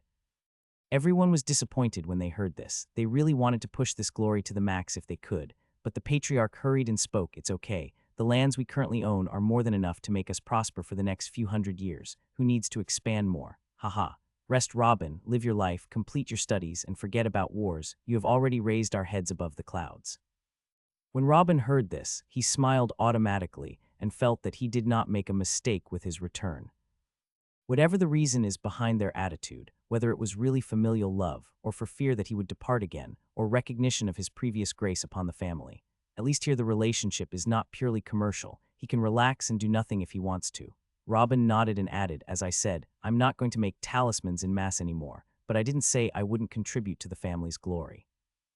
Please listen, I have tentative plans for something big, and if it goes as planned, the family will jump into a completely different place." Everyone present changed their looks from a satisfied smile to an excited one at once. One of them quickly asked, "What are those plans, Robin?" "Not now. The most important link in my plan is not complete yet, but I need your help with the initial steps and prepare the stage for me until I complete that missing link." "How do we help?" Billy quickly asked. Robin's eyes turned completely serious and he spoke, "I want cultivators with strong souls that are at least above average. A lot of them." They were amazed at his request. They thought he would ask to train more soldiers or something, but cultivators with strong souls. None of them could have foreseen that. The patriarch was the first to reply, "Cultivators with strong souls that are at least above average. In the family currently there is only one other than you whose soul can be considered above average. He is 19 years old and he is at the 8th level. Is that enough?" "No." "If there is no one else in the family, then bring in more from outside. Gather cultivators with strong souls from the other small families in Jura City. Set up high-salary recruitment events for people from the Duchy of Alton and then the other duchies. Recruit senior knights who are no longer able to fight and bring them with a suitable salary. When you finish subjugating our new lands, arrest anyone with a strong soul and bring him here. Think of something. I want many. Many of them." Robin's words shocked those present. "This. How many people do you want exactly? Come on, am I not clear enough? The more, the better." But a recruitment of this size is not easy at all. You even want to get cultivators from other duchy, and not any cultivator either. You want them in a particular category that is a strong soul. That will require a lot of money, and we the patriarch's features were twitched. The war undoubtedly brought them many spoils, but it also took many expenses. A lot of armors, shields, and weapons were destroyed, and many horses were killed. All of that needs replacement. The war also left many orphans and widows in the family, who will also need some sort of pension to stay alive, and they also have to complete the reconstruction of their army, which was destroyed in the war about 13 years ago. It wasn't as urgent before, but now their lands have spread wide. It became almost a duchy. To tighten control over their old and new lands, they need a bigger army. Good lands may open up a new source of income for them, including mines, crops, trade, etc. But they also have to spend almost all of this on preparing an army to maintain the stability and protect it before the 20 years non-aggression treaty ends. Robin understood what the patriarch meant without any need for further explanation. Don't worry about the money. I won't produce large quantities of runes for wars, but Zara and I can draw a few high-level runes for sale to nobles, or even sell a few spirit-revitalizing pills. The Burton family is really famous for the talisman anyway. It would not be strange if we do a permanent auction here in Jura City for those who want to buy talismans, and we will never find a shortage of buyers. I almost forgot. In the wagon there are 520,000 gold coins that Sage Albert paid me. Take them and assign them into a good course. What? The patriarch almost lost his mind when he heard the number. That is, a lot. Smiles returned to shine on everyone's faces. Finally, poverty that has been their partner for thousands of years will be expelled from their homes. The patriarch then nodded excitedly. That is wonderful. As long as you can secure the money, we can collect the cultivators, any resources, whatever you want. Do you need anything else we can do for you? Currently, I don't want anything else. Everything will depend on that next missing link. I will decide what's next after I succeed or fail. I just need some blank scrolls and books that I can use in my research, and I don't want anyone to bother me for any reason during the coming period until I finish what I want to do. All right, I think the coming period will start a campaign to subdue the inhabitants of our new lands in Dalavar. The patriarch was surprised. Oh, how do you know this? There are indeed some riots happening now in our new territory, and your uncle David has already begun to move the army across the lands to subdue the local population.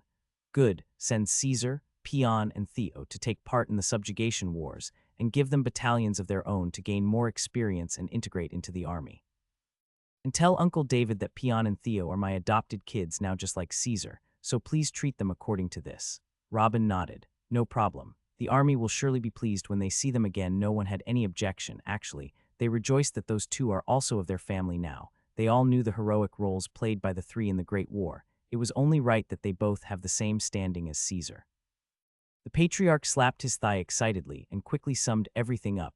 Excellent. As long as we made everything clear, I will immediately start building a grand auction hall in downtown Jura and start promoting its opening in 2 months from now.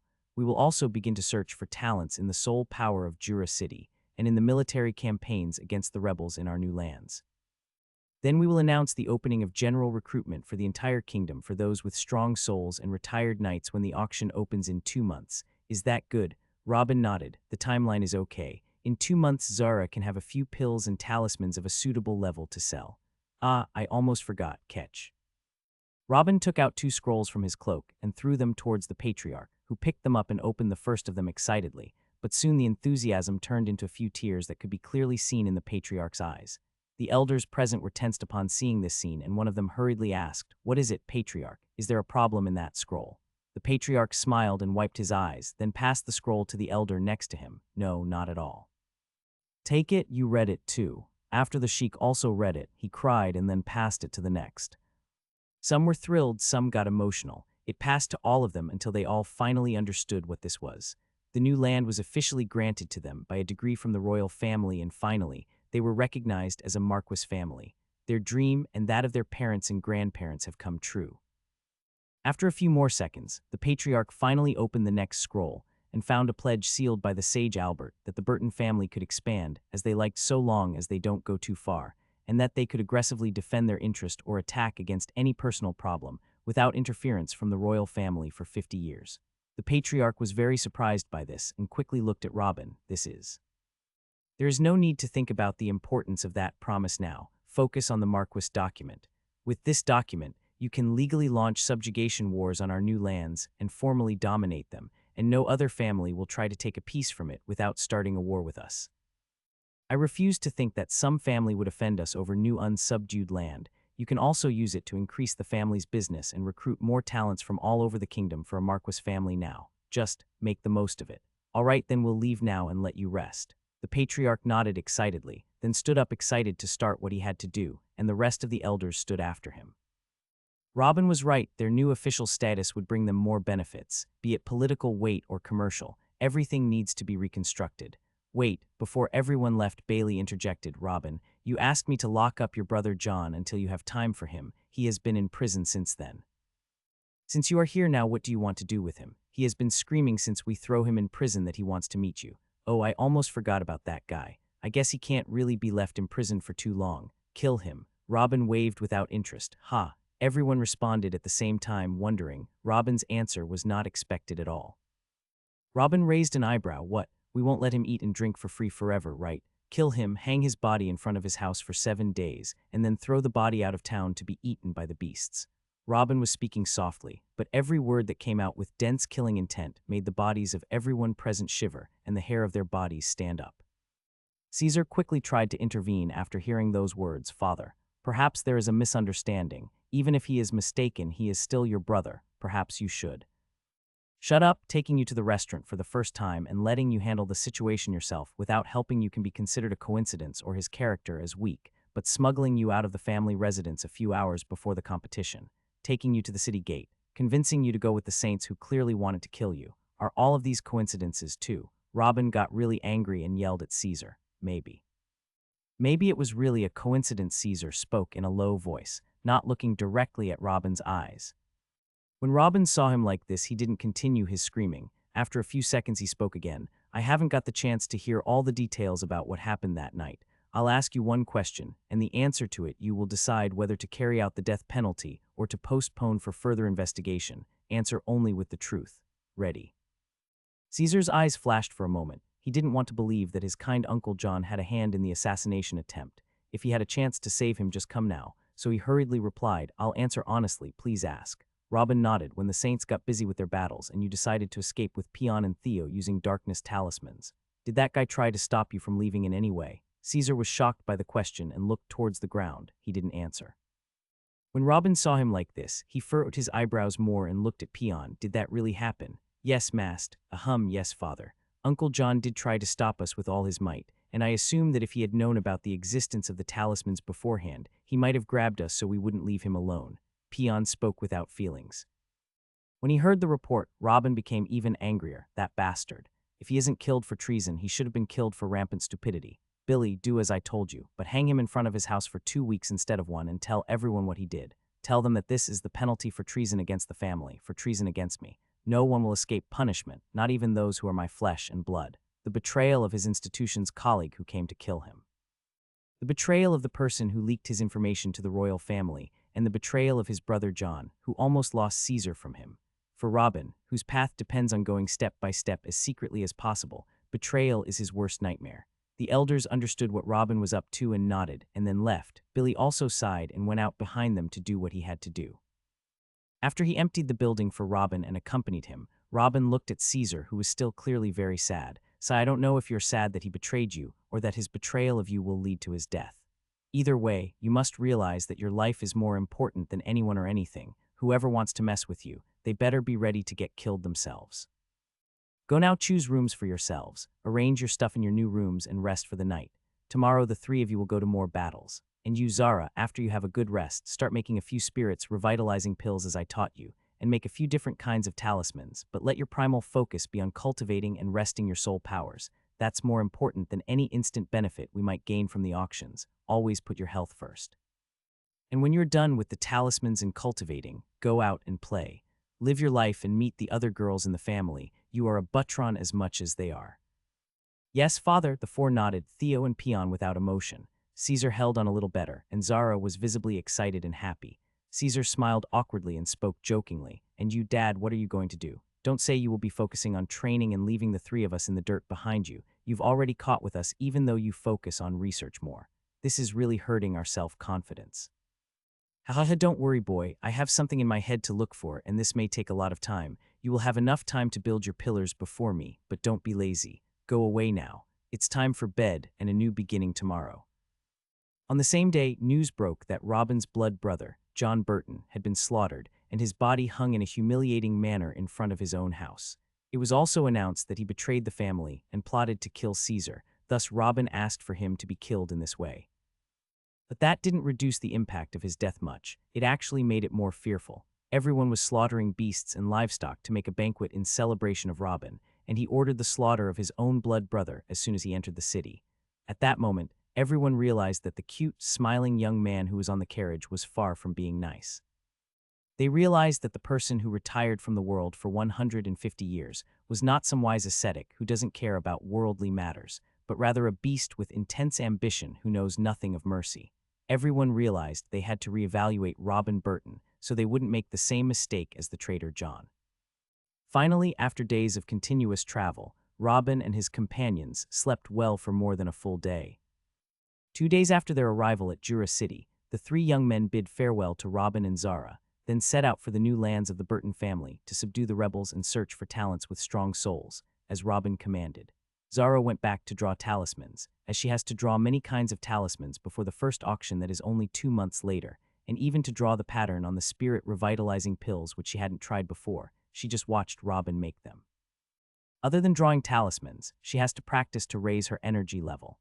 The 11-year girl is making a lot of progress towards the 8th level. It is worth noting that even Mila, who is the cultivation genius of her generation, was not even close to this level when she was her age.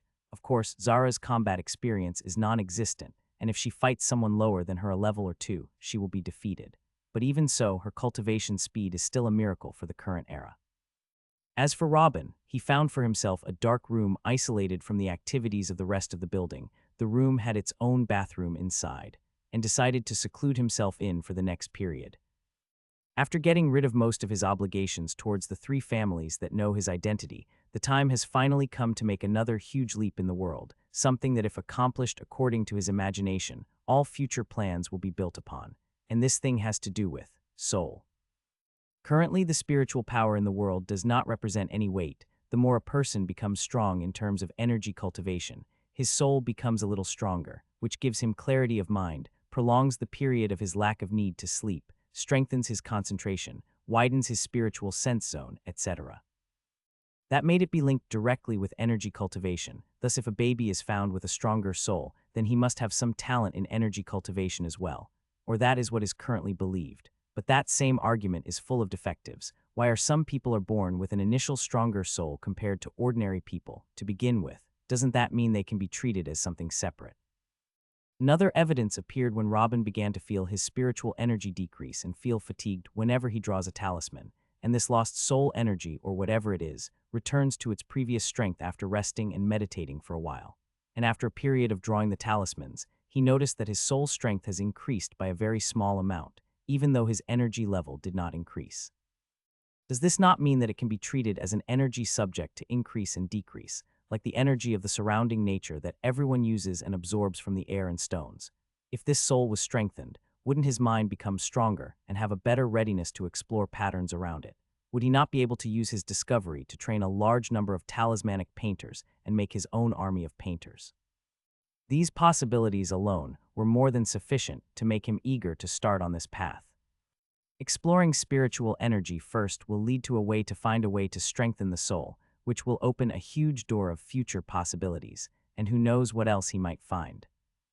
It's been 40 days since Robin entered his seclusion. This was the first time someone tries to find more about the soul, and starting something from scratch is not easy.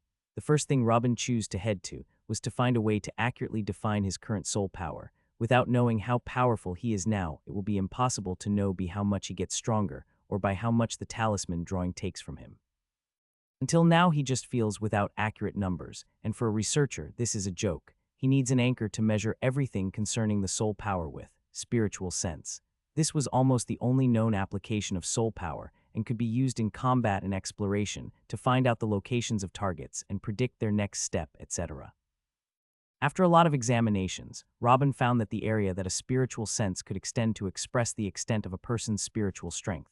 But this also wasn't good enough. It is not a tangible thing that can be observed and examined because it is stretched on a large scale until its density is almost non-existent. If anything can be compared to it, then it must be the void. The good thing is, unlike the void, the soul power can be controlled. So he spread his spiritual sense to the extreme, and then he found a way to compress that sphere around him as tightly as possible, without allowing it to get back to his body. After many failed attempts, he finally succeeded in transforming the huge sphere into a faint, shining aura that flew away from his body for only 5 inches and couldn't be compressed any further. With his eyes of the truth, he examined the aura around his hand and found that he could see this aura very clearly, and finally he was able to detect patterns on it. Robin's joy at his new discovery can only be compared to his joy when he first started seeing the patterns, an indescribable feeling. Anything he sees patterns, it means that he can use and manipulate it. The new door towards potentially another cultivation method was finally opened for humanity. That made him extremely excited, but his happiness and enthusiasm were cut short only 2 days after he discovered the patterns of spiritual strength. Knock, knock. Robin opened his eyes angrily. What is the matter, Zara? Didn't I tell you not to interrupt me? I'm sorry, but there are important people who want to meet you, and I don't know when you're going out. A faint, guilt-filled voice came from behind the door. Robin knew he was being hard on her, so he sighed, all right, I'm coming out. He got up and took a shower in the room's bathroom and put on a new cloak, then went out to find Zara still standing waiting and asked, who are those important people that I should receive myself? It's Lady Mila and she's with other people. They're all waiting for you in the patriarch's office. Robin was surprised by the reply. Mila, what is she doing here? Okay, I'll go see what's going on. 10 minutes later, the patriarch's office. I heard someone wants to meet me. A voice from outside caught the attention of everyone in the office, and a few seconds later, Robin entered with a smile. The first person he saw was a very beautiful woman with explosive feminine looks. She was looking in at him with complex eyes. Haha, Aunt Mila, how can this little one serve you? When he saw Mila Bradley, he couldn't help but burst out laughing and immediately tried to provoke her. Shameless, the complex look on Mila's face disappeared and was replaced by an angry one. Then with HMPH, I turned to face her in the other direction.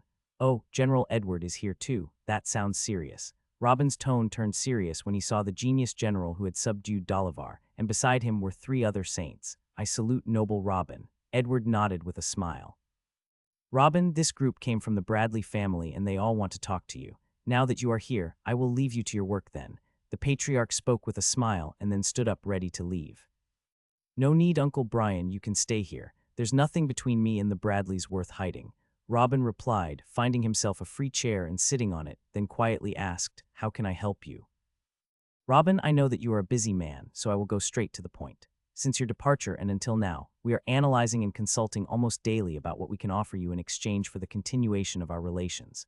For the first few days after you left, we were very confused because we thought you were going to stay with the royal family. If that happened then, it has been impossible to offer something that the royal family doesn't have, but after we knew you were here. The task got much easier. Mila took the initiative and spoke, then looked at Patriarch Brian. No offense.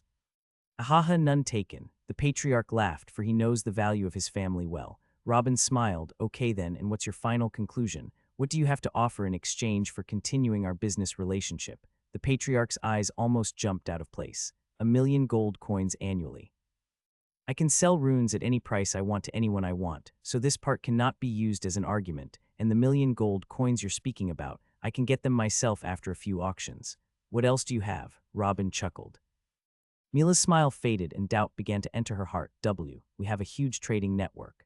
We can provide all kinds of resources you want for your research. Anything that can be considered rare, we can get them for you. Pills, hides, metals. Anything you want will be yours for free. Robin nodded vigorously. Good argument, but flawed. I have already formed a good relationship with the royal family. Anything you can access, the royal family can access, and some more. What else do you have? Saints started to look at each other out of their eyes. The conversation was not going well as they imagined.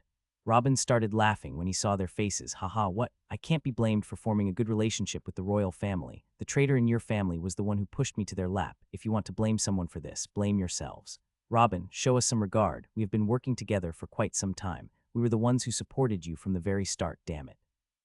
Mela raised her voice a little. It was a purely commercial relationship, and you earned far more from it than I did, but whatever. Because of our previous relationship, I value the Bradley family, and that is why I'm giving you this opportunity to convince me. Please note that you are not giving me a favor with those offers, as I do not need this relation anymore, as I can just sell everything I make to the royal family. Now let us get back to the topic. What else do you have? Robin replied with the same smile, as if he hadn't heard anything.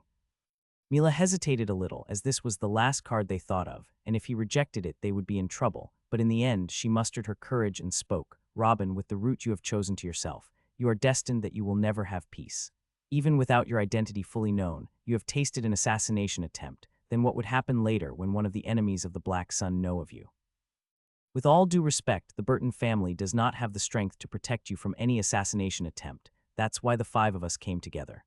We can strengthen the Burton family's defenses as long as you are in it, and we will take turns to make sure you are protected no matter where you are. and if there is another war concerning you or the Burton family, we can participate in with you free of charge."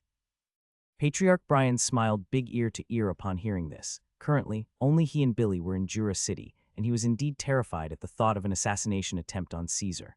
"I have an agreement with His Highness Sage Albert that he would send a few high-leveled saints to protect me all the time as well. They are most likely outside the building now, ready to step in if we had a quarrel. What else do you have?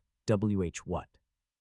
The patriarch rose from his seat. There have been high-level saints inside Jura City the whole time and he didn't know, and they are so close that they are watching over Robin all day long. This is terrifying and reassuring. Robin's words were a fatal blow to the 5 saints. There is only General Edward among them who can be considered a high-level saint, and he is here because he volunteered to come himself.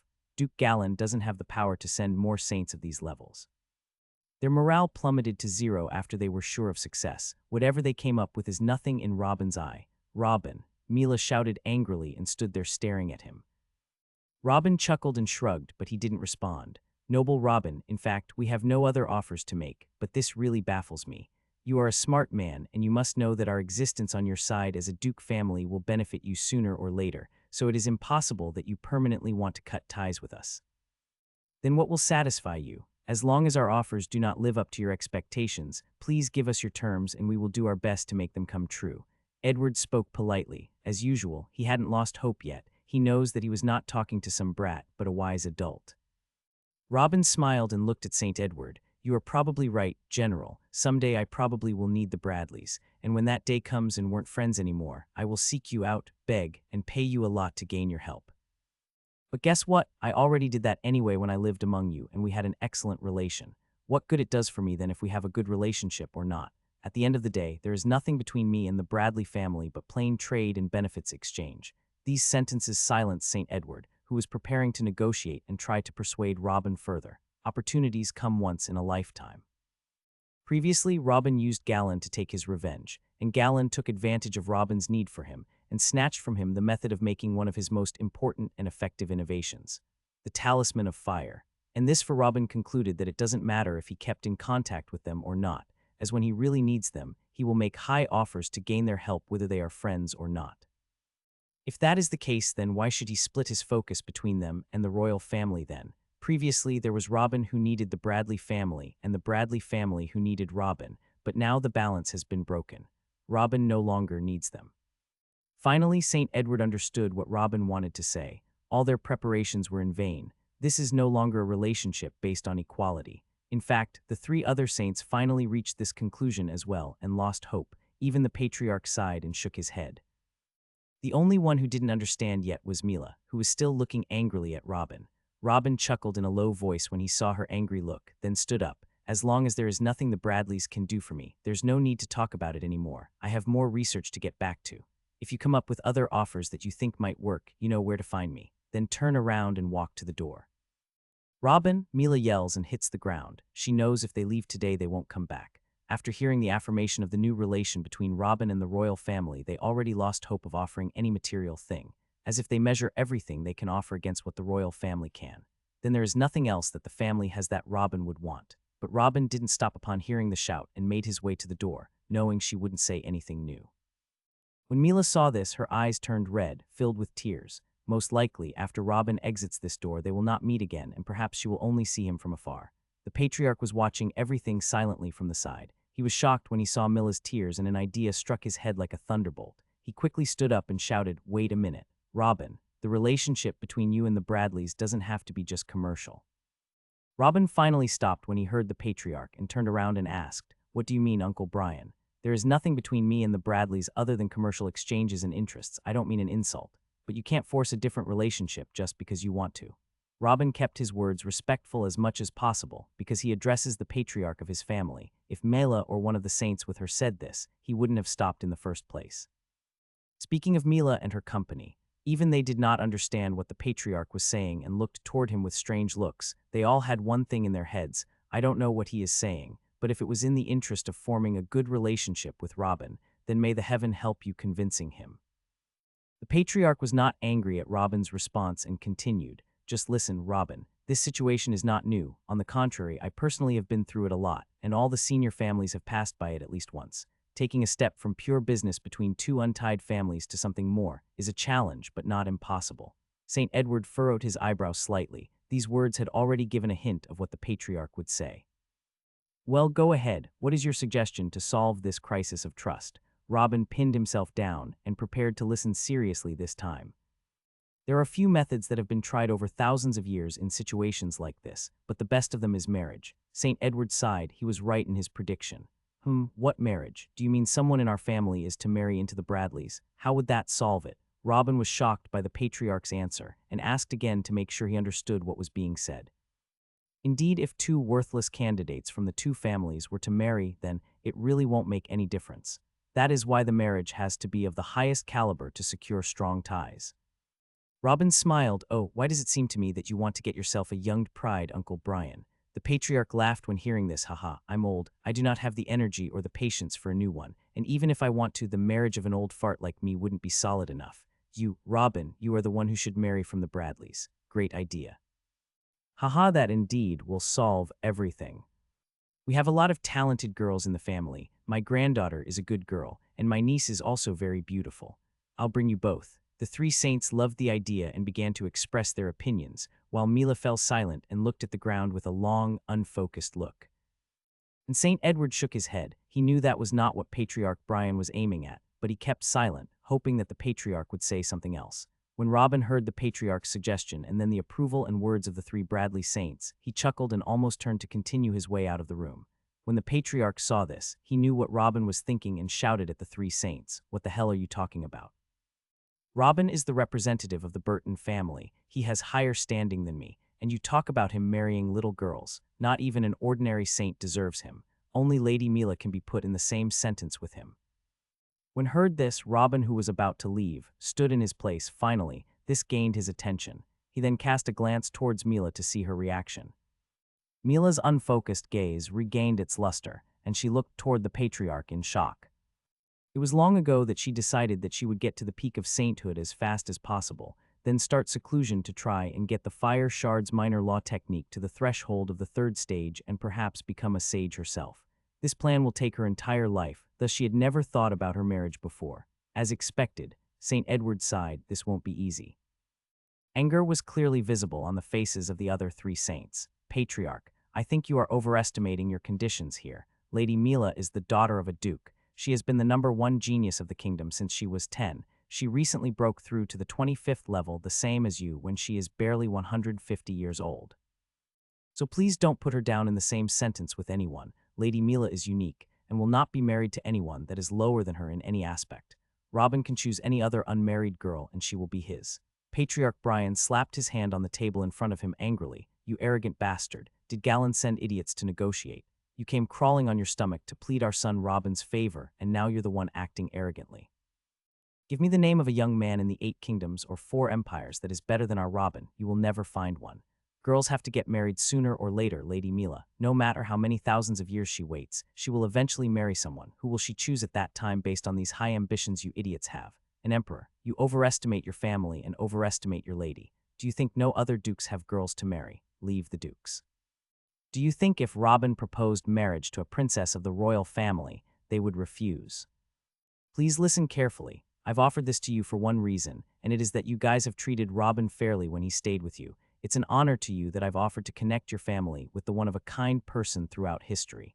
If you don't appreciate it, then there's no need to continue talking about marriage further. Let's continue our discussion when you find a good commercial offer for Robin. Then with HMPH, the patriarch returned to his seat and left them a chance to think and respond, but his angry attitude did not reveal the truth of what he was feeling.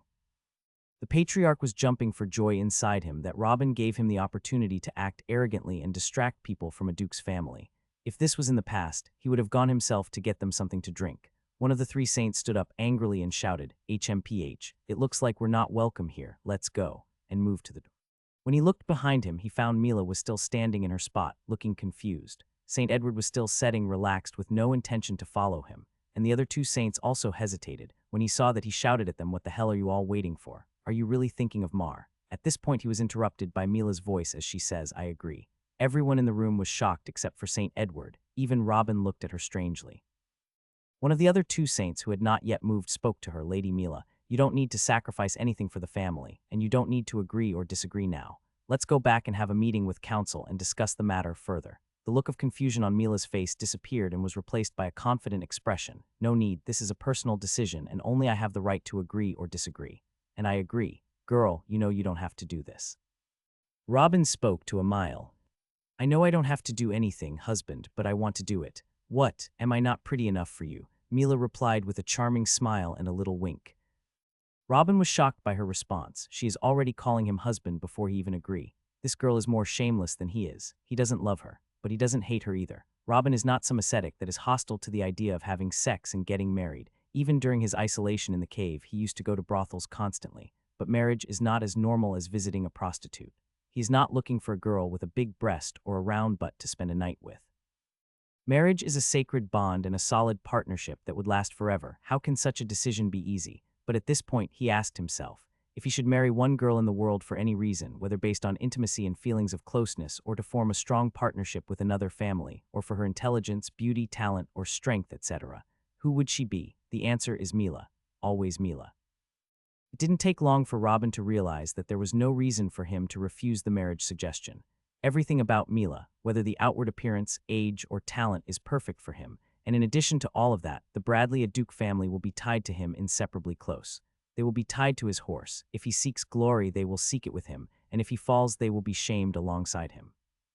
This is not just an ordinary wedding pact. Mila herself is considered by everyone to be the next Duchess of the Bradley family and their representative wherever she goes. After a few more seconds, Robin put a big smile and nodded. If even this stubborn girl is okay with it, how can I refuse? Haha, I have no problem with the idea either.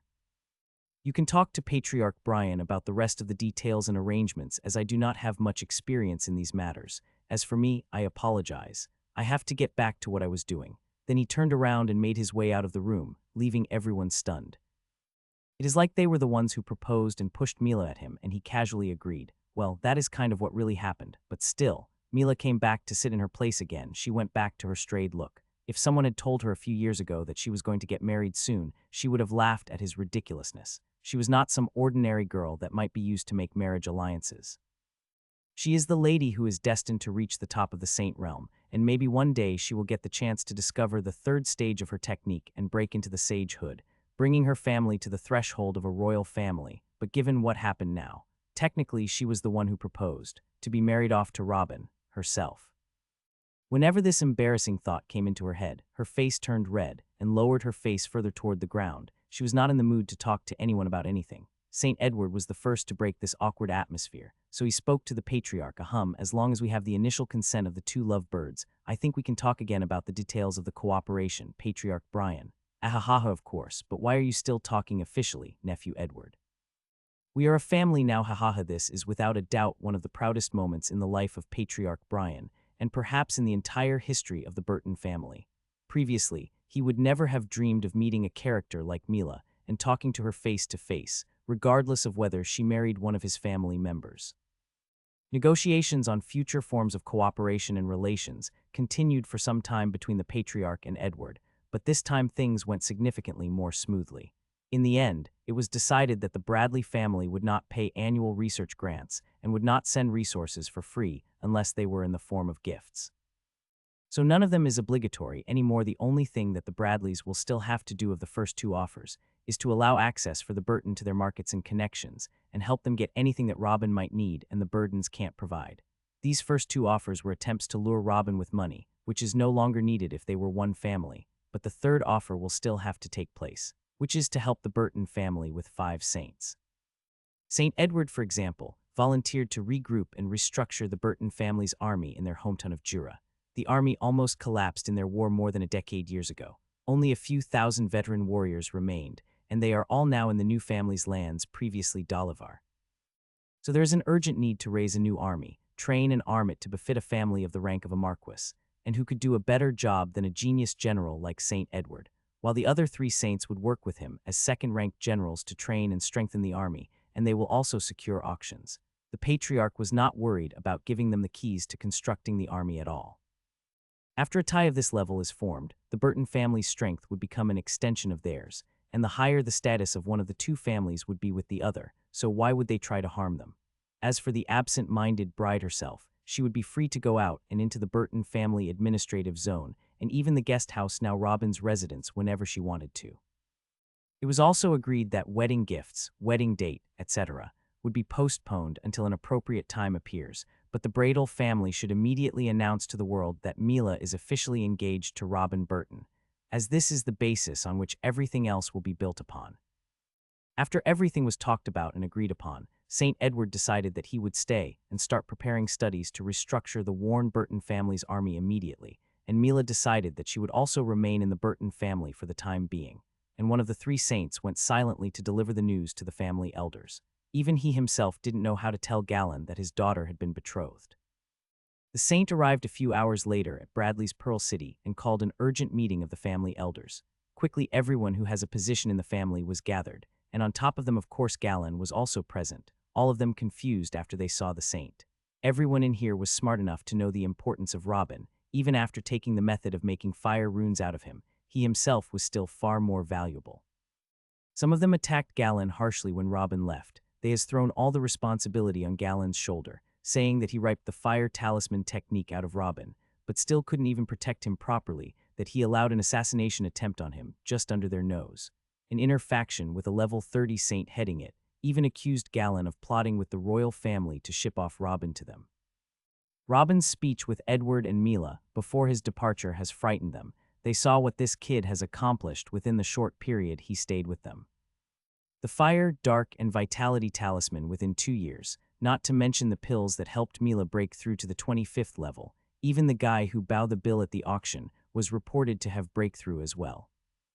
Galen was posting about getting the fire talisman technique, but what was that in front of everything else he has made, and everything he will make? To illustrate how important this connection with Robin is to them, some of the elders suggested returning the fire talisman technique to Robin and swear to never make one talisman, in exchange for maintaining good relations with him. One of, if not the biggest achievement for the family, which is the fire talisman technique, has